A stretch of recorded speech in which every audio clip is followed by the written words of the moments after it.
Welcome to the HC Commodities podcast, a podcast dedicated to the commodities sector and the people within it. I'm your host, Paul Chapman. This podcast is produced by HC Group, a global search firm dedicated to the commodities sector. Today we're talking with award-winning investigative reporter at Bloomberg News, Stephanie Baker, on her recently published book, Punishing Putin: Inside the Global Economic War to Bring Down Russia, published by Scribner. The book details the policymaking and discussions behind the sanctions, the impact on companies, countries and individuals, and its particular relevance to the oil and gas sector. Stephanie began her reporting career in Moscow during the 1990s. She received her master's degree from the London School of Economics and has multiple awards for her reporting. The book's fascinating, and I cannot recommend it enough. As always, please do leave us a positive review on the platform you're listening on. And as always, I hope you enjoy the episode. Stephanie, welcome to the show. Thanks for having me. So we're talking your book, Punishing Putin: Inside the Global Economic War to Bring Down Russia. And as we were just discussing, you're not a commodities expert, but certainly this has been a central factor for the commodities world over the last 4 years. And as we've been highlighting, is quite a departure from kind of the free trade, globalized nature of the commodities sector in general. And now they're contending with this. I just sort of want to start off you frame really well in the book that, sanctions and, embargoes have been a tool since, the Bronze Age, but actually the scale and the enormity of the effort to punish Putin, really since the initial invasion of Crimea, are unprecedented in terms of objectives. And really the book is sort of framed this idea of, can economic warfare defeat kinetic warfare, so to speak? Can you just give us some sense of the scale and enormity of the task and the challenges that various administrations in the West faced when looking at this? Exactly. I mean, that's why I wanted to write this book, because I saw it as a grand experiment in economic warfare, because Russia is a much bigger economy and much more integrated in the global financial system than any other country that has been targeted with sanctions. And obviously, as you say, a major commodity exporter. And that posed unique challenges to the sanctions coalition. Sanctions as a tool are designed to bring about behavior change. But I think in this case, it soon became clear that trying to influence Putin's calculus was going to be nearby impossible, that he was willing to gamble Russia's financial future and the economic health of the country on his imperial ambitions, and that the best way to use sanctions in this situation was to try to bleed him of the resources to wage war. But the natural limiting factor in that was the costs that Western economies would be forced to bear as a result of these sanctions. And I think that's been the biggest challenge in trying to make the sanctions effective. And oil, I talk about in the book, is the mainstay of the Russian economy, has been for years. Obviously, it's a major exporter and producer of natural gas and other metals and critical minerals, but oil is really the cash cow for Russia. And I think that because of the economies coming out of the pandemic, there was inflation. It was very hard to contemplate action that would take out Russian oil from the market, because that would lead to a spike in prices. And I think the Biden administration in particular was very sensitive to any moves to do that, which I outline in the book, ahead of midterm elections in 2022. I mean, we can get into this a bit more. The price of oil is coming down. I do think that might give more room to maneuver for the US and Europe and the UK to try to crack down on sanctions violations and some of these Russian tankers that are transporting oil outside of Western restrictions. Yeah, and we're going to come back to oil and I guess end up at that point of kind of, is it working, is it not? One of the fascinating, and the story is told through various vignette stories of individuals, of companies, I guess, which are explainers and can be taken as archetypes for a whole sort of slew of similar events that are trying to either enforce these sanctions or circumvent them. One of the challenges is that this is played out over 10 years, really, right? So actually there was a lot of learning from the West around initial sanctions, but also a lot of learning from Russia on how to make themselves more resilient. The sort of story you use to tell that is Rusal and Oleg Deripaska, and kind of the initial real impact of trying to sanction his aluminum business, which was had a very global footprint and was key to car manufacturing and so forth. Can you just give us a little insight into that sanction, and then sort of what the learnings were both sides? Right. So when Putin annexed Crimea in 2014, the U.S. embarked on these pinprick sanctions to try to hobble Russian companies from raising equity or debt in the West. Then, after Trump was elected in 2016, Congress, amid all this investigation into Russian meddling in the election, Congress passed an act requiring the Treasury to impose additional sanctions on Russia.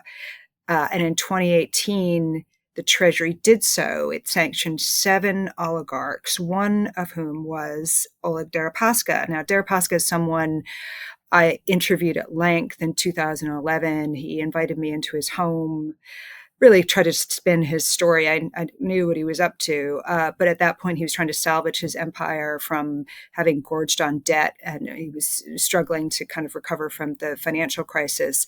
So he's a man I know fairly well and have researched and reported on for a number of years. When they sanctioned him in 2018, he controlled Rusal, which was the largest aluminum exporter outside of Russia, outside of China. And that caused the aluminum markets to swoon and prices to skyrocket over concerns that Russian supply from Rusal would be off the table because of the sanctions. And so I think that was a huge learning experience for the Treasury, that they obviously wanted to impose costs and take one of the biggest Russian companies out of the control of a Russian oligarch as a way of showing the real force of these sanctions. But I think it proved to be a learning lesson that informed a lot of the 2022 sanctions. They were very reluctant to repeat that in 2022. They did not want to roil metals markets like they had before. And they were very careful about sanctioning some of the Russian billionaires who controlled these big metal giants. That's when sanctions kick in. If an individual is sanctioned and they control more than 50%, that means the entity they control also becomes sanctioned. So I think with sanctions, the rule of thumb is you want to impose more costs on the target than on your own economy.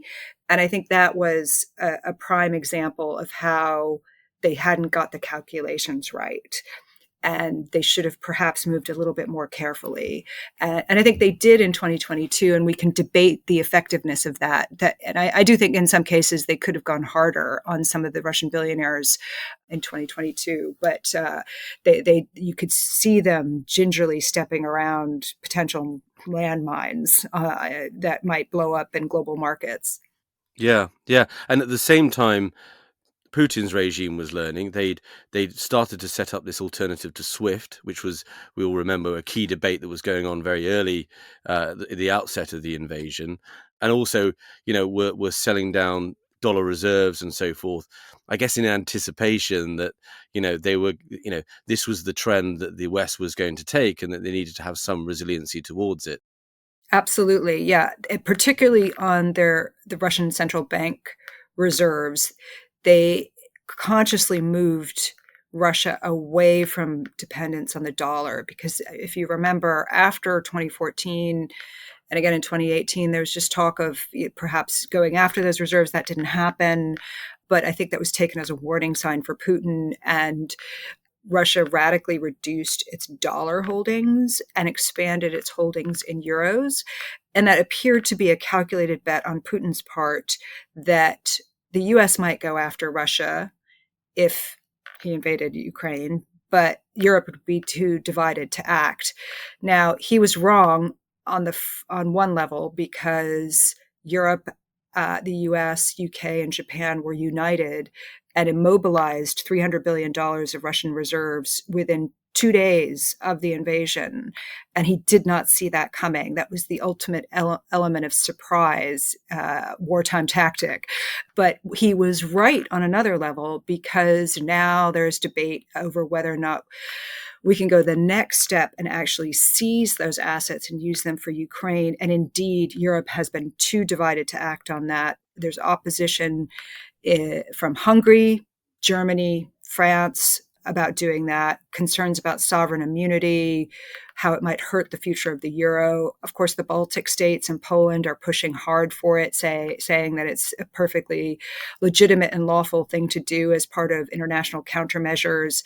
And look, that's a debate we're going to be having for the next few years, because the appetite of Western taxpayers to continue funding Ukraine is clearly waning. There's this big pot of Russian money we have at our disposal. Most lawyers agree that Russia is legally obliged to pay Ukraine war reparations. So that money's not going back until it agrees to do so. So why not just tap that money now when it's really needed? Yeah, yeah, and we'll touch on that at the end, because there's also this, again, as you said, it's a balance of the cost to yourself and cost to the target. And one of the costs to yourself in that money is, of course, if suddenly governments around the world see fiat currency as you can just get cancelled on it. That has profound ramifications for things like the US dollar and its reserve. But we'll come there. Okay, so 2022 happens. Sanctions come down. They're targeted on sort of the Siloviki and so forth, this sort of electorate, that very small group of individuals that support Putin. What's amazing is kind of the Hydra's head nature of the circumventions that Russia uses, and indeed willing partners in terms of China, Iran, and others to get around this. And I'm sort of jumping a bit around in the book here, but you talk about the rise of the UAE in terms of lots of wealth going there, as well as just the whole range of individuals. There's sort of the company level, the government level, but also the individual level of sort of willing collaborators. And obviously, because the money here we're talking is just so significant, but you've got Cyprus, you've got individuals in the US you talk about, sort of break down some of their actions. Can you, I know this is a kind of very nebulous question, but can you just give us some sense of kind of, the broad sweep of how, I guess, that Hydra's head nature, that sort of the circumventions that have gone on, and how challenging it is to actually match, policy with enforcement? Right. So in the book, I go into I use two countries as sort of examples. Cyprus, which was the favorite haunt of Russians before 2022, had set up, many Russian billionaires had set up companies there, had created holding structures that used Cyprus, and it had been used as a channel for Russian illicit money for many years. But when the invasion happened in 2022, the EU embarked on this unprecedented for Europe sanctions campaign in particular, and huge pressure on Cyprus to clean up their act and expel Russian money and freeze Russian money. Cyprus has not been as aggressive as they could. I think a lot of money flooded out of there. I think there's a lot of still Russian assets in Cyprus that are not frozen and probably should be. But what you saw is a lot of that money then going from Cyprus to the UAE, which in the economic war is trying to position itself as kind of Switzerland. It's neutral, open to money from wherever. And that has contributed to this boom in Dubai and Abu Dhabi of Russian billionaires setting up companies there, using it as their sort of partial base. And indeed, UAE has come under pressure from the US and Europe. You've had all these diplomatic shuttle missions to the UAE, lecturing them on following Western sanctions, and running the risk of being subject to secondary sanctions if they don't do so. And UAE has indeed toughened up the regime a bit, but there's still a lot of Russian money there. And in the first year of the invasion, the amount of money that flooded in there was enormous because there were very few checks. Property was being snapped up by Russian billionaires at a rapid clip with very few checks. And essentially, a lot of that money, Russian money, had been laundered through the UAE property market. Now, I think that they are trying to play sort of a delicate balancing act, trying to play both sides. Obviously, there's a huge U.S. military base there. They rely on, U.S. intelligence as well. So it's a very tricky situation that they're in, but there's no doubt that it's the new Cyprus. Yeah. It's also a balancing act in the sense that that wealthy Russian oligarch group is not a monolith, right? Plenty have been killed Exactly. around the world, and that's a story that's ongoing. And but lots of those individuals that have also moved aren't necessarily, you. I guess I don't want to necessarily talk to the point of view of a Russian oligarch, but this we're not talking the hardcore, close inner circle have stayed in Russia, right? Oh no! Oh no! Okay. There's part of the hardcore inner circle are house shopping in Dubai, for sure. I when I was there, I had reports that Sergei Lavrov, the foreign minister, was house shopping in Dubai. No, I would not say that. I think it's every stripe is checking in and out of Dubai, from the maybe more liberal side of the Russian elite to Putin's close inner circle. Wow. Yeah.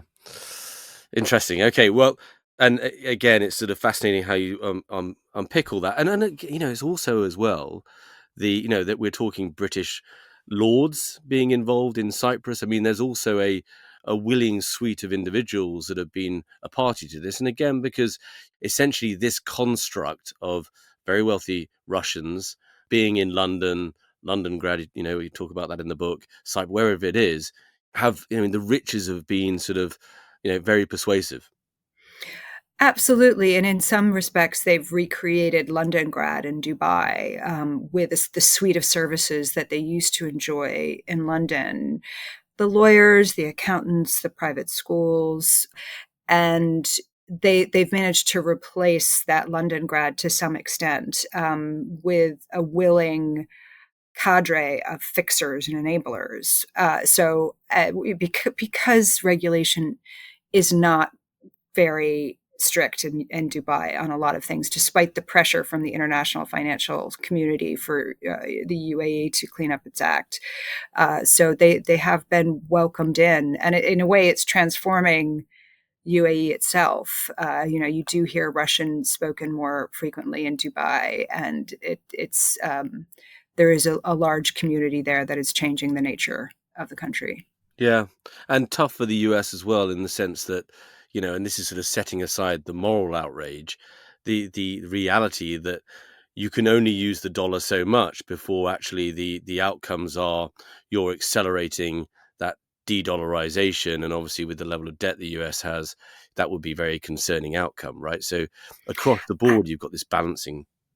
Yeah, I came down quite skeptical of the de-dollarization argument, because the evidence I've seen is that e- everyone still wants dollars. There's still no real alternative. And Yeah, you see that from customs data, where Russia is importing dollars and euros because obviously there's still demand. The ruble is not stable.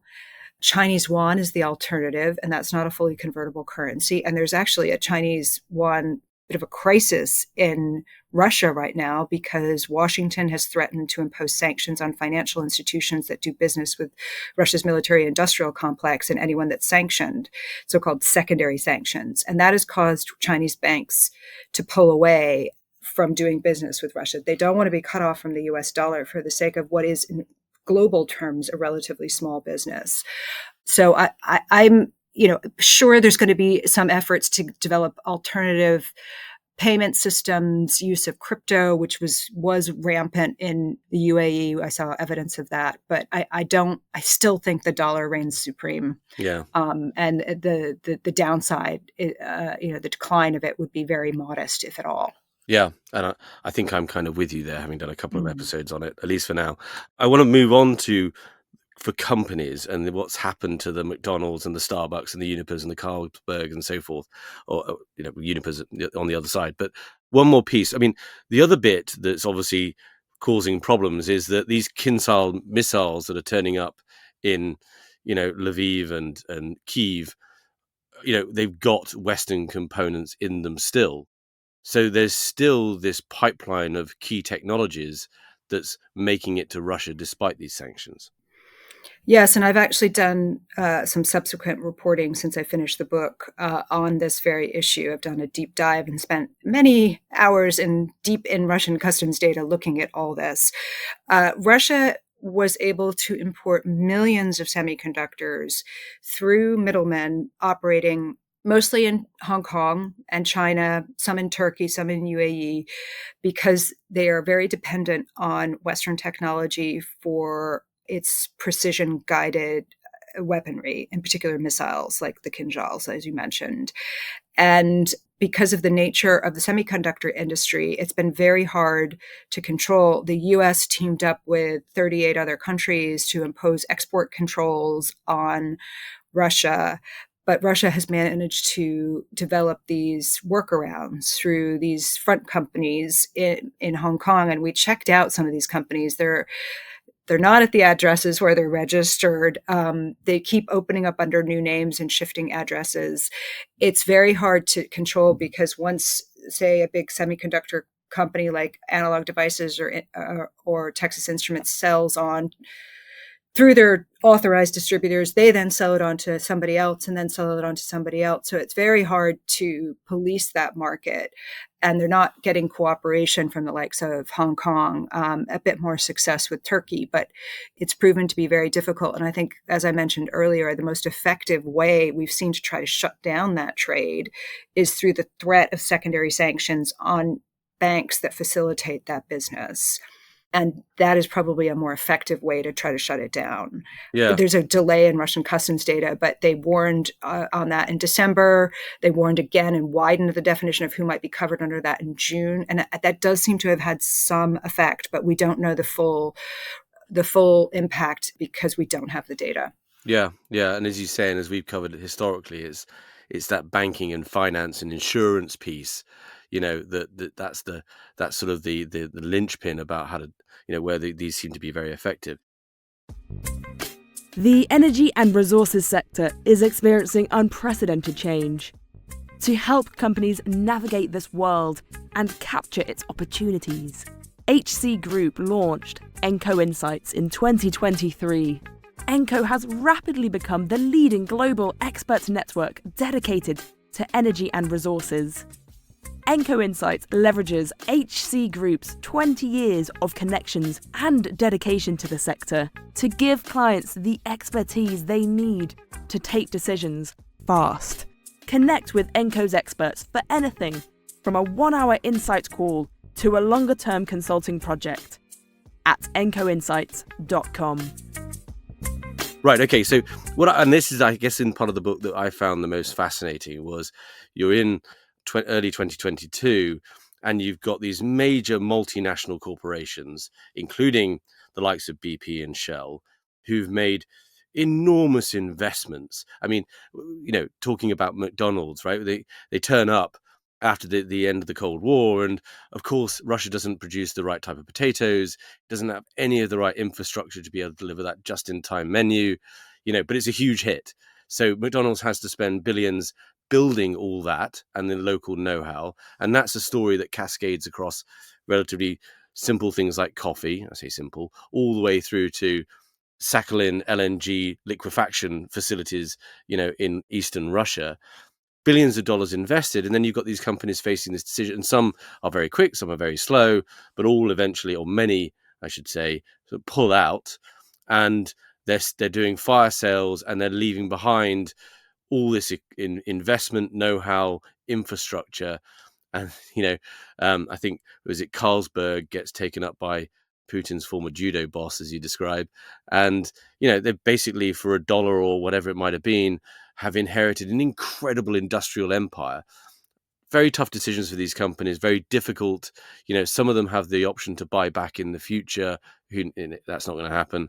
I just love it to, you kind of go into the corporate boardroom, particularly of McDonald's and so forth, about how these decisions were made.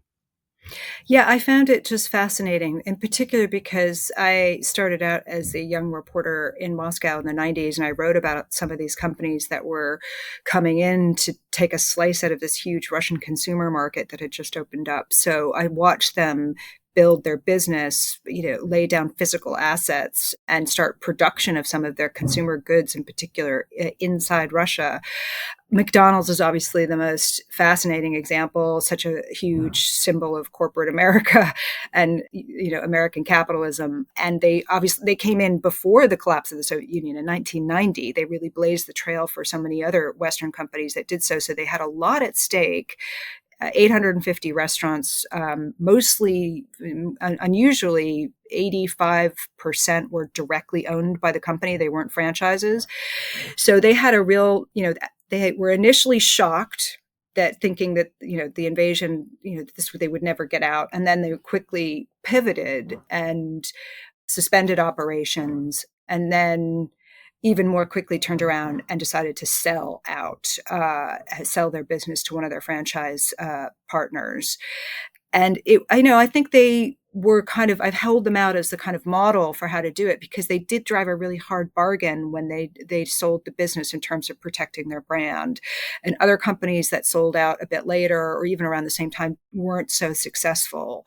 And despite the costs, all these companies took multi-billion-dollar hits. I think it was the right thing to do. That a lot of the companies were thinking about the risk to their brand and their global reputation if they were seen to be paying taxes to the Putin regime and indirectly funding the war. So I did kind of hold out McDonald's as a good example, despite the costs and despite the fact that this coal miner entrepreneur franchise partner from Siberia ended up picking up this huge asset. I do think long term, they will be limited as to what they can do. The companies that took over some of these Western assets, they're cut off from Western technology. There's been reports inside Russia that I read that it's not as good as McDonald's. Starbucks, the one that replaced, is not quite as good. Stars Coffee is the new. Well, they don't Russian have any one. of that. They're not connected internationally. And the example, one thing to say is, which I found fascinating, which I'm sure listeners will be familiar with, is sort of the cover for a lot of the later seizures was Germany's takeover of Gazprom's business there. Yeah. But the example of what you're talking about, like, is Renault, who leave behind this incredible, they've invested lots of money in car manufacturing. The idea is they're just going to start churning out Renaults, but very quickly realize they can't. And now they're just making sort of kit cars versions of Chinese cars, right? Right. So that's a prime example of a Western company that got out, sold for some symbolic sum. I think one of them was for a ruble, but one of the factories was taken over by this city government of Moscow mayor. They're struggling. Russia's cut off from the global supply chain for cars, this just-in-time manufacturing capacity. And all they have left are high-tech facilities that they can't really use because they don't have the parts to use them because of sanctions. So what's happened is they've turned to Chinese car manufacturers, but most of them have focused on assembly kits. They're not doing any real production within Russia. There's been some movement towards that with some of the companies, but even so, I think the same thing applies. Some of these Chinese car makers are worried about being sanctioned by the US for doing business in Russia. And of course, China wants to sell cars to the world. They don't necessarily want the business in Russia, in the greater scheme of things, is not that great. So that assembly model that they've adopted is quite vulnerable to sanctions. And that is an example where no one got rich off of Renault's exit. Yeah, it's kind of fascinating as well, isn't it? Because, and we'll come back to this, but the more it degrades Russia's economy, the less incentive there is to try and circumvent the sanctions, right? Why would I bother with an economy that's now the size, the 8th, 10th largest in the world, or when I'm giving up all these other markets? And that's kind of this long-term grinding effect of the sanctions. Just so the next company, and that will lead us into oil, is BP, and that, I guess is my naivety that BP owned 20% of Rosneft, Russia's largest, oil company. It's my naivety that I thought that was just sort of sold or abandoned, but actually, BP. Well, you tell the story. So, what did BP do with their enormous consequential stake, some 1/3 of their production and over half of their proven reserves? Can you talk about that? Right. So that was another really interesting example. And I tell a little bit of the backstory about the conversations that the CEO, Looney, had with the UK government, which was pressuring them to get out. And that was one of the curious things about the corporate exits. It's actually the big oil and gas companies, the big ones, did make radical moves. BP wrote down the value of its stake in Rosneft and took a 25 billion, I'm going to say dollars, it pounds, I'm forgetting, hit from that. But it looked for buyers, couldn't find any buyers. So legally, they still own it. They're not taking any dividends. In many respects, I think they did the right thing. They just wrote it down. They didn't try to exit through some messy process that would have probably involved some degree of payoff to the Russian government. Of course, I outline in the book how Putin narrowed the doors for companies wanting to get out, putting all these requirements on a 10% tax going to the Russian government for any sale and 50% discount to the market, et cetera. So they're just legally, they're technically still the owner, but they're not involved. They're not taking any money out of it. But that was quite a radical move on their part. Within days, they were very early. Before McDonald's, they announced this huge hit. It ended several decades of a very bumpy but ultimately profitable ride for them. I mean, I didn't do the total sums, but even with the 25 billion hit, I think they still made money out of their rocky time in Russia. Yeah, yeah. It's but it's that ownership is still, as you say, right, laudable in what they did, but it's sort of fascinating that ownership is still there. They're just not collecting the dividends for the right reasons, as you state, I should say. So that brings us on to and again another fascinating part of the book, which again, like for being someone who's sort of spoken about this a lot, a couple of bits surprised me. So the sanctions come down. Oil is a challenge, right? Because it's a key source of Russia's revenue. They're making, there's a war premium you talk about. They're making $1 billion a day on oil in the early part of the war. And you've got the US administration in particular. They don't want inflation gas prices to go up. It's the big key political signboard in the US politics to go up. So they're trying to think about how they allow the oil to flow without trying to enrich the Russian government, which eventually ends up in this price cap and so forth, which you go into detail about how that came about. But yeah, can you talk about that war premium? And I'd love you to talk about the Bay of Laconia and this, these incredibly, what sounds very risky to the environment, ship-to-ship transfers that are going on in the Dark Fleet. Right. Yeah. So it's a pretty wonky subject matter. And what I was trying to do was make it more readable and interesting. So I tried to tell it through the characters that were trying to come up with these ideas, the brainstorming sessions about how do we cap Putin's revenues without harming the global economy. And of course, the biggest issue that they faced was that the EU, after seeing the atrocities in Bucha, went full hog for a total embargo, including on shipping services like insurance, which had many people worried about the impact. Now, I think they did all this modeling, right? So I kind of go into the sort of wonky modeling that they did. They were really scared that Russia might withhold oil from the market as punishment, and that could then, in response to the embargo and the price cap, that would potentially make matters much worse right before the 2022 midterms. The price cap, I mean, it was everyone thought it was a dumb idea, that it would fail. It flies against, the entire sort of ethos of free pricing, right? That has existed in the Treasury and elsewhere forever. Yeah, exactly. So, which is why I found it so fascinating. Trying to tinker with this massive global market had never been attempted before. So I just wanted to explain the thinking on it, because I think people will be studying that for years to come, actually. But they did all this modeling that even taking half of Russia's oil off the market could cause prices to jump by 50%. So they were doing all this like economic modeling and trying to figure out how Russia was going to react.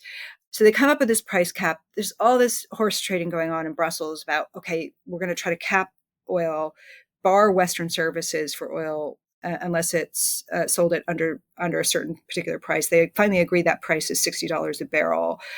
And it works for a few months. It looks like it's quite a success. But then Russia assembles its shadow fleet of oil tankers and takes everyone by surprise, because countries like India are gobbling up Russian oil at levels they knew India would step in and opportunistically take advantage of discounted Russian oil, but no one, I think, expected them to buy as much Russian oil as they ended up doing. And so that proved to be a miscalculation, I think. They took Iran's playbook, basically, as you mentioned in the book, right? They'd had that template ready, or learned exactly. from it to do that. Right. And all this spoofing and ship-to-ship transfers that they ended up doing to try to hide the origin of the oil, they were able to copy that because Iran had been doing that for several years. So, I mean, I think the real challenge with that now is oil prices have still been high. They're now starting to come down. And it looks like they've got enough room to start really trying to enforce that price cap in a way that they haven't before, without causing prices to spike, in response. They've got a little bit more wiggle room. Growth in China is slowing down. So there have been reports of the U.S. Treasury investigating some of these big oil traders based in Dubai that are using the American Club insurance, actually, for violating the price cap. So I've been waiting for some big enforcement action on this. And maybe now that prices are softening, they feel like they've got room to do it. And maybe after the U.S. election, we'll see a slew of action.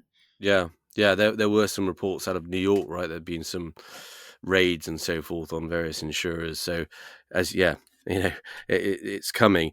The other bit that's sort of fascinating in the book is obviously, and we've somewhat covered this, is how there was also these Greek shipping magnates who are selling these 20-year-old ships, to be part of this dark fleet, and the environmental catastrophic potential of some of these, the risky behaviors that are going on, is going to be another risk factor for the world. Yeah, that was another one that one of the top policymakers on this in Brussels told me that they didn't see that coming, and they should have. And they should have put restrictions in place to prevent these Greek ships from being sold to the Russian fleet. It is an accident waiting to happen. And, there are two views on this, right? To make this price cap really work, either they lower the cap from 60 to maybe 50, but that's going to require massive political negotiations, persuading the likes of Hungary to sign up to something. They were very opposed to that. There's some people, I don't agree with this, but there is an idea being floated that actually the way to really get Russia's revenues to fall is you lift everything, allow Russia to trade oil, and then prices come down even more.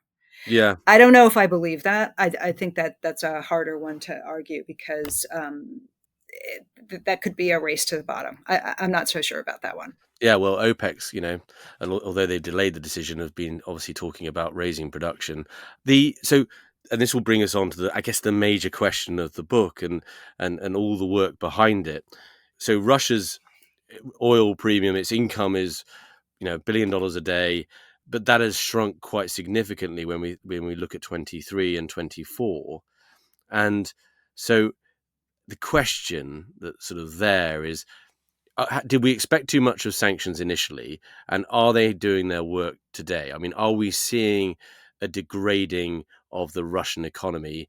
And you do excellent reporting, as much as you can from sources within Russia. Like, what is the state of play today, and what is your take on where it's headed? And like you say, is there movement in Brussels, movement in the Treasury to further enforce and expand sanctions? That's the big question. Yeah, no, it is. And definitely will depend on the outcome of the US election. But Russia is, this is the Kiev School of Economics has done some really fantastic research across a number of different areas. But on oil, they are forecasting that Russia will earn 190 billion this year. That's based on a base case scenario with sanctions not being stepped up, but that number could go down significantly if there is a step up in sanctions. The Russian economy is feeling the heat. Let's be clear, the sanctions aren't working as well as they could do, but they have cost Russia hundreds of billions of dollars. And again, the Kiev School of Economics forecasts that the price cap, for all its faults and leakiness, has cost Russia something like $130 billion. So that's not a small amount of money. That's significant. What you see, Putin has put the Russian economy on a war footing. That has caused GDP, the economic growth, to be quite strong, right? So if you look at GDP figures, the Russian economy looks very healthy. But when you look That's the underneath the nature of hood, GDP, right? Like, you exactly, it's smash your not a good car and measure. fix it, you're doubling GDP, but Yeah, I actually, mean, yeah, exactly. They're making tanks that get destroyed the next day, or missiles that get, fired. So it's not a healthy economy, and they've got persistent high inflation, which is partly due to record spending on defense as well as sanctions. Inflation is 9%. Interest rates are 19% to try to cool prices. There's a labor shortage. There's not enough manpower for the defense factories, or for the Russian military, to send new troops to the meat grinder in Ukraine. So I think that is a self-limiting factor for Russia. Bloomberg is forecasting that the Russian economy will slow to 1.2% next year. But I do think it all comes down to A, how tight sanctions are, if sanctions enforcement can really be stepped up, and B, the price of oil. I think oil is key. I think it always has been, going back to the 80s. If they can figure out a way to drive Russian oil revenues down, Putin will run out of time. yeah. The problem is, of course, on the oil side, they've also lost selling power, right? In the sense that now their markets are, okay, India, but also China. And, they're not going to be paying world prices either, right? So some of that's quite sort of hidden. Two final questions. One is, you have access, you're talking, for the book, you've spoken to lots of these policymakers.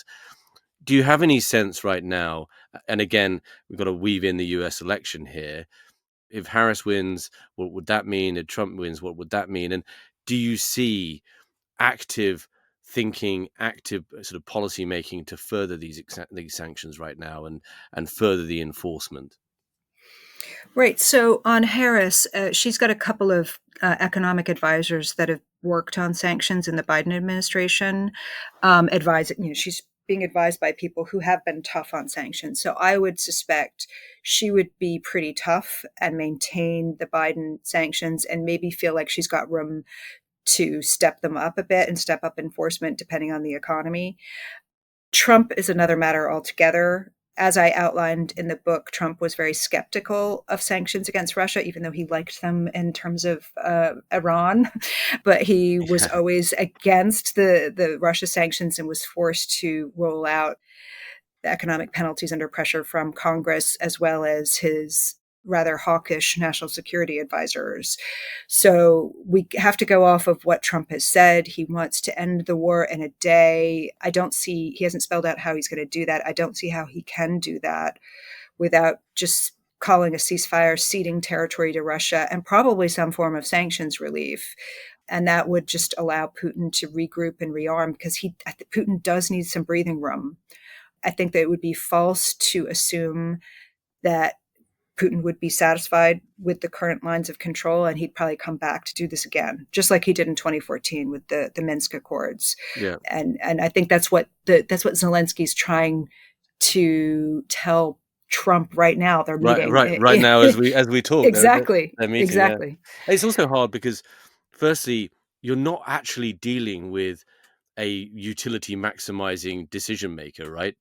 Right. Is Putin is not using a calculus of pros and cons and all the rest of it. This is something else that's going on, which makes this all quite challenging. Right. And It's his legacy. It's his legacy rather than the future of the country. Yeah. It's sort of Peter the Great and all the rest Yeah. of it. The other thing that sort of strikes me is it's kind of like going bankrupt, right? It's slowly and then all of a sudden. So there could be some surprises in our future about how this plays out. I guess a final question on a personal level. I mean, you've been reporting within Russia, as you said, for a long time, since the 90s. This has really been your beat from the start. And many of these individuals, you've interviewed many of them. I guess it must feel quite sad how things have played out. And I wonder if there's any sort of surprise about how things have played out, or this is just how it was going to go since the very early 2000s when Putin consolidates power. Yeah, I'll be honest, I did not expect to be here today. I've reported on a lot of things, since being based in Moscow in the 90s. I've been based in London, but as someone recently said to me, a former Russia reporter, you can leave Russia, but Russia never leaves you. It always figures out a way to draw you back. And that has been my case in particular. So it is incredibly sad. I actually had spent more time in Ukraine in the lead up to the pandemic than I did in Russia, reporting on Paul Manafort and Rudy Giuliani's antics there. It felt very personal for me because I had friends in Ukraine, I had Russian friends, and it really felt like the end of that hopeful era that we were all in, and I think probably pretending we were still in the 2010s under Putin as he tightened his grip on power and cracked down on dissent. So it is incredibly sad. I didn't expect the scale of this invasion. I'll be quite honest with you. I thought, like many others, that he was bluffing because it just seemed so irrational for him to try to take Kiev. It seemed like an insane proposition, and clearly he was being fed information from a small coterie of advisors that maybe weren't telling him the truth. So yeah, very sad, and I don't see it ending anytime soon. But I think, as you said, if it does end, it'll end suddenly, because I do think that the Russian regime is a little bit more fragile than we think, but it's very hard to predict. Yeah, Very yeah. hard to predict. Well, and again, like I sort of mentioned earlier, there's very, very few people that are essentially complicit in him holding power, right? And it wouldn't take much, one or two of those to change the game. But I can't recommend the book enough. I'll put links to it in the show notes. And I think what's fascinating is past his prologue and the way that you piece together the decision-making and actors within how the current suite of sanctions came up is probably very useful reading for our audience on what might happen in the future, as well as it just being a riveting story as well. So thank you so much for coming on. Thanks for having me. Thank you for listening. To find out more about HC Group, our global offices, and our expertise in search within the commodities sector, please visit www.hcgroup.global.